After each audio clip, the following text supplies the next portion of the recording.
everyone. Thank you for tuning in to this edition of Reporter's Notebook. I am joined by Emily Severich today in the digital studio. Hi, Emily. How are you? I'm doing great. How are you doing? I'm doing good. It's hump day. It's Wednesday. Yes, Wednesday. Trying to get over that. Middle of the week. Exactly. Yep. Yeah. So I say I'm doing good, but by the end of the day, I'll be doing better because then it's closer to the weekend. So Emily, can you tell our viewers what your story was for today? Yeah, so today I am doing a story about TSA and mask mandates. So the TSA announced yesterday that they are extending their mask mandate protocols at airports for January 18th of 2022. And that was announced yesterday. Now, this is still pretty early in my workday, so I'm still waiting to hear back from the TSA spokesperson for North Carolina. So hopefully I'll hear back from them sometime soon today so I can get a statement from them about this press release, about this announcement. But I did go and speak to the executive director of Pitt Greenville Airport, Bill Hopper, about, what they've been seeing these past few months, especially with this surge in the variants of COVID-19 that we're seeing, really asking him if, have you seen an increase, a decrease? Has it been kind of stagnant?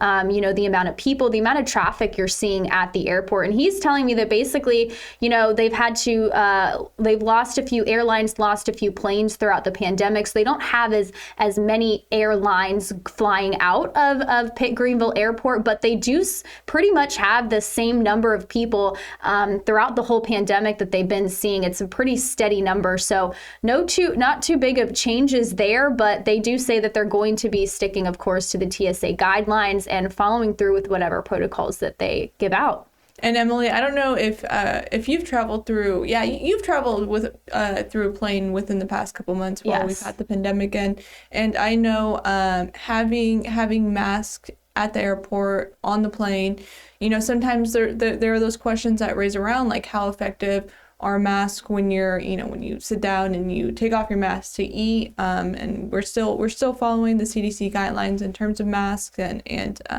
how effective they are. I mean, this is something that we both talked to experts where they're saying we're not gonna know the true outcome of what works and what doesn't work until years down the line where we can study these kind of or track the data and stuff like that. Right, and the trends and all that. Exactly, but the Delta variant is going out there, and these masks just seem to be the answer for right now while COVID cases are surging. In North Carolina, all counties are in the red zone when it comes to COVID cases. Yeah, so. all 100 counties. And I think just last week it was at 98 out of the 100, and now we're at the full 100, or like you said, in the red for COVID surge and COVID spreadability. So. Exactly, yeah. And then when it comes to vaccines, I know some people may feel more comfortable traveling because they have both shots of the vaccines.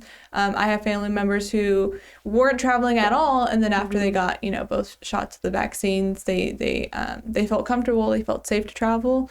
So I mean, from my perspective, from my outlook, from what even my own experience as wanting to travel, I don't see it decreasing, like traffic for travel decreasing anytime soon. Do you see that same outlook in your reporting? I really don't either. I mean, even throughout the pandemic, while the airports weren't entirely shut down and things like that, there were still people traveling. People still want to go places and do things, and they're going to do that, I think, regardless of a global pandemic or not, just because it's what their prerogative is. It's just about making it the safest way to do it as possible, I think, in these, health professionals' minds. Exactly, yeah. I think the same thing's going to happen is travel is going to, especially after a year in lockdown and with some of the restrictions easing, I do see travel being picked up, for the holiday season. People want to get out of their house, and even with the surge in cases from what we're seeing, people are still going out and about, and the CDC guidelines for masks and vaccines are here to stay. In fact, they're talking about a third booster shot for some people too. So that could even be a